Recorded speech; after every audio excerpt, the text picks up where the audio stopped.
the IAA Business Leader of the Year is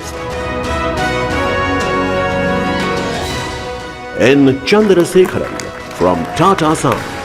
Ladies and gentlemen, give it up. Leading with great passion, vision and vigor, Mr. Chandrasekaran has been instrumental in carrying the Tata legacy forward. A bigger round of applause for Mr. N. Chandrasekaran. With that, requesting Ms. Megha Tata to please read the citation on the award.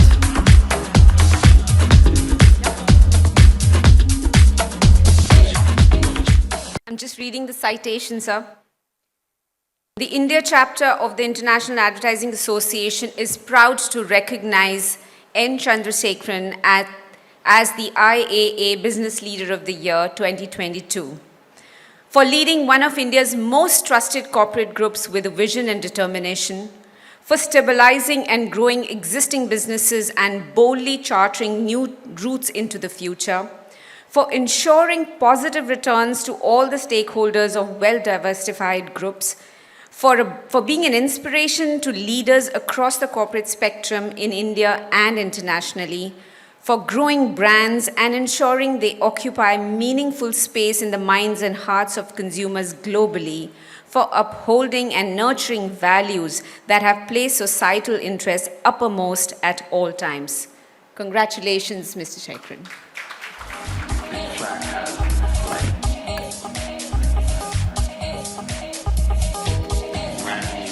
Thank you, Ms. Tata, Ms. Dias, thank you. Requesting Mrs. Swami and Mr. Chandrasekaran to please stay back. I never felt that one day that I'll be honoring a very, very important person from Tamil Nadu who actually taken, the biggest job Tata has and done it so well. As a man who actually was from a tech company, from tech background, TCS, you moved up to this position maybe some 5 years ago, and you seamlessly seem to have done very well. It is not, it's not an easy journey for many to take, but you've done very well. Tell me, what is the secret behind this magic? First, let me thank IAA, the jury, for giving this award to me. I would like to accept it with great humility and would like to thank all my Tata colleagues who have been part of this success.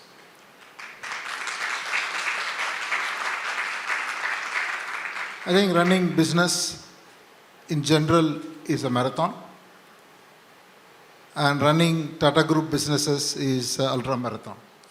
I think these businesses have a lot of strength, have a lot of history, so I don't think there is any magic sauce to be able to achieve success. I think it requires a lot of teamwork, right people, focus, a lot of hard work, and some luck. So I think all of this plays a part. Well, that seems to be a potent mix of hard work and luck, which is what magic is all about. Tell me, if there's one thing that about Tata culture, work ethos, that you want to change, if at all, what would that be? What I want to change?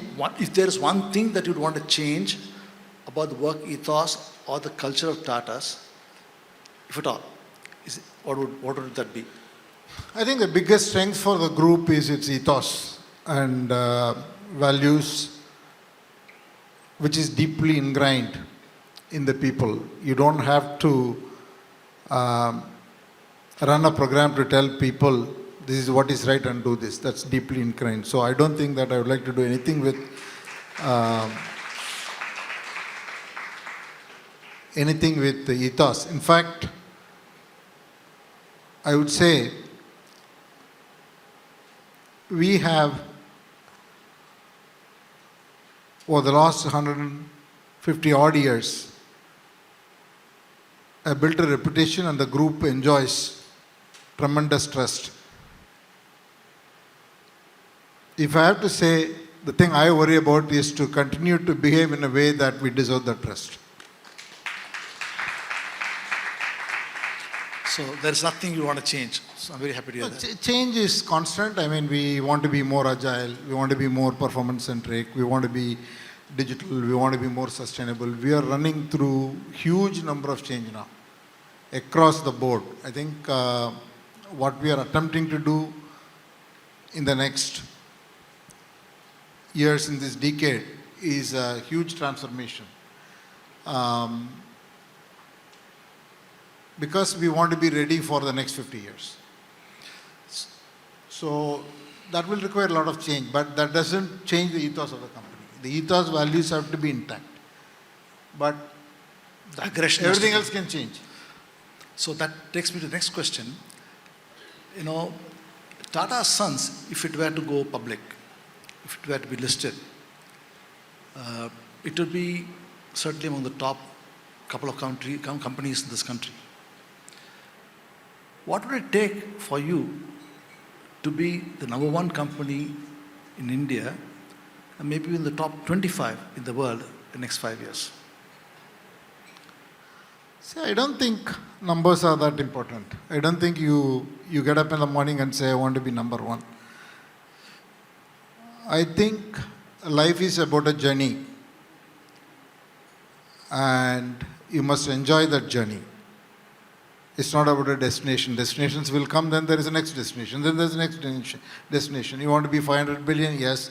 You want to be 1 trillion? Yes. Then somebody will ask you, why not 2 trillion? So these numbers will keep changing. Numbers are not important, and the positions are not important. I think how you perform and how you enjoy the ride is a lot more important. Very well, well said. You know, you fill the shoes of Mr. Ratan Tata, and I would say very well. If there's one thing that you learned from him, what would that be? See, first of all, I don't want to say that I fill the shoes of Ratan Tata. Nobody can fill his shoes. So I want to be in my shoes, and I don't like to take unnecessary pressure trying to be somebody. Many things to learn from Mr. Ratan Tata. I think that the thing that strikes me most is in any decision he always looks at things that are beyond business success. And he's very calm, and he is not the one to quickly jump into a business case.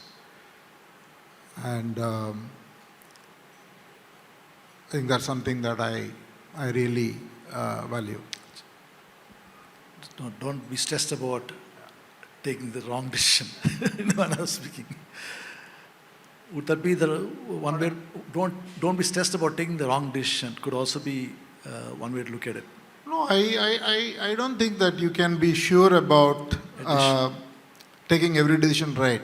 The only person who doesn't make mistake is who doesn't do anything. You can sit in one place and don't do anything. So if you get out of the house, you can meet with an accident. That's all right. I think it's important to take calls, and I do take calls, and you need to take bold calls. But then you've got to give your best to make it happen. And if it doesn't happen, that's fine. You've learned something. So I don't think that I worry about being right all the time. And it's scary actually if you're right all the time. No, it's a call you took to launch Tata Neu as a platform for connecting all the business of Tata. I think it's been a good journey till now. Do you expect all the consumers to embrace that the way you're the way you're planning it? I think Tata Neu has a huge potential. What we have launched is the version 1. And our own consumer portfolio itself is so large that it's going to take time. We'll now get other group brands then we will get other categories, then we'll have to get airlines. Then we have built open architecture. There are other people who are reaching out. So I think it's going to be a huge opportunity. So I'm very positive and bullish about what we can achieve, not only in terms of the number of consumers, but the value that we can create for consumers. Our job is to simplify life. When we discuss the value proposition, I kind of say the marketing people work on it. I'm not a marketeer, by the way. So I can't articulate it the way the marketer will look at it. But all the time I say, how do you remove anxiety out of people's life? So if Tata Neu can remove anxiety out of people's life, then you are simplifying life. So we run through all these customer journeys and we figure out where the anxiety is. So I think there's a huge possibility. I'm quite positive that it has got a huge potential, but we need to execute and Since you're the friend of marketing communication community, you have started on this digital journey, making interactivity as a very important tool in your company. Maybe you can tell the group some of the initiatives you're doing so that we can also learn from what is being done in Tata's. So it's very scary to talk about marketing before this audience. But I think fundamentally we are focused on digital AI data analytics. And we believe even in Tata Neu, we believe we have created one of the most rigorous 360-degree analytics platforms with a lot of artificial intelligence built in.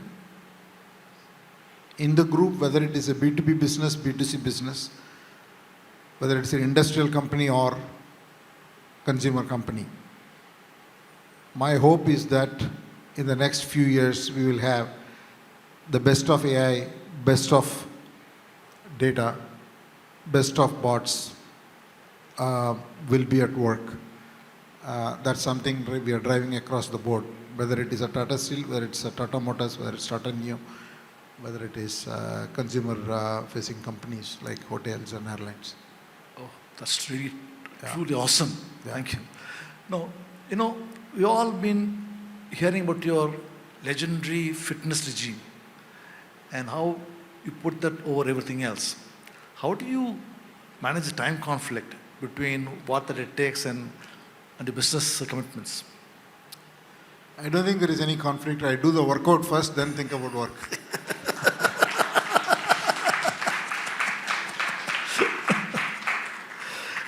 But you're a man of several passions.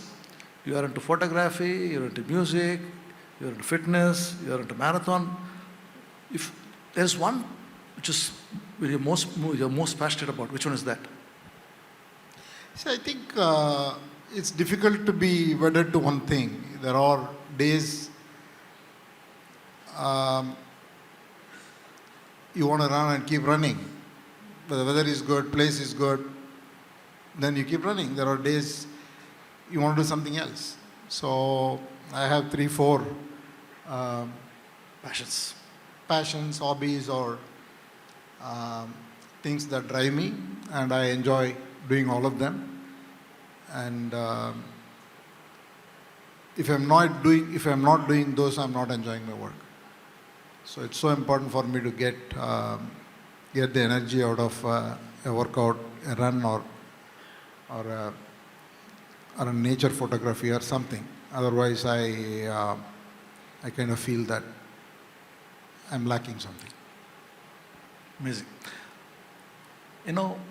Again, the last decade has been a very difficult decade for some of us. Nevertheless, there are few things that drove the businesses the last decade. What do you think these were?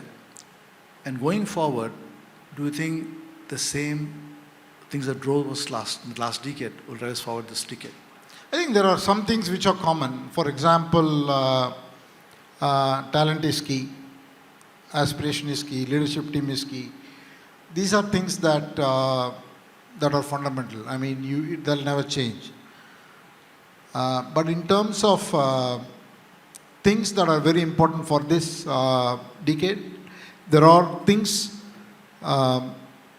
which are trends, and there are things which are required in terms of leadership ability.